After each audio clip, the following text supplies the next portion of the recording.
Equation of wave motion दिले. X in metre, time in second convert करायची गरज नाही, ऑप्शन मीटर मध्येच आहे. मग इक्वेशन काय दिलंय? y is equal to 6 sin 12 pi t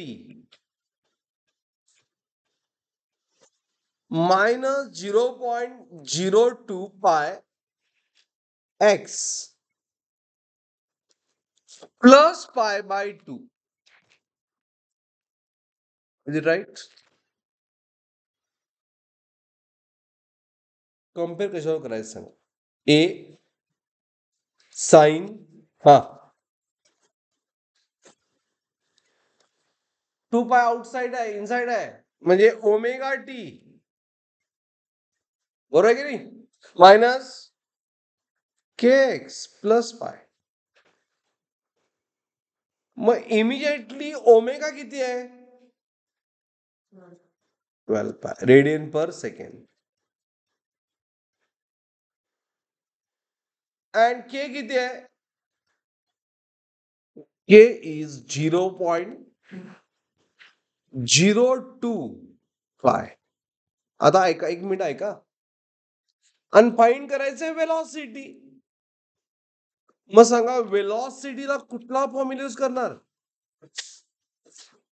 frequency into lambda, एकच फॉर्म्युला आहे. ऐका, लक्ष द्या. मी काय केलं, अजून एक फॉर्म्युला डेव्हलप करायसाठी ओमेगा आणि के चा फॉर्म्युला डेव्हलप करायचा युजफुल आहे म्हणून मी 2 पाय न मल्टिप्लाय केलं. बघा, 2 पाय एफ इंटू लॅमडा आणि 2 पाय न डिवाइड केलं. Is it right? आता हे लॅमडा न्यूमरेटरचं डिनॉमिनेटर मध्ये कसं घेणार? काही कॅल्क्युलेशन. लॅमडा इन न्यूमरेटर, नाव इन डिनॉमिनेटर कसं घेणार? 2 पाय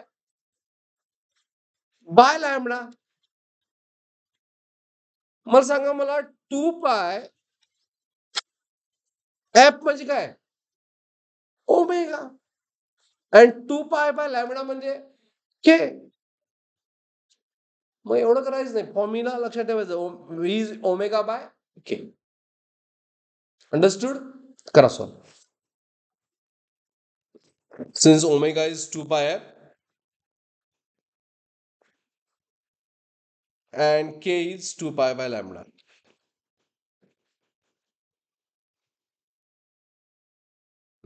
And त्यामुळे v चा आन्सर किती येणार? It is 12 pi divided by 0.02 pi. Pi get cancel. It is 12 divided by 2 into 10 raised to minus 2. Option 600 into 10 raised to 2, which is 600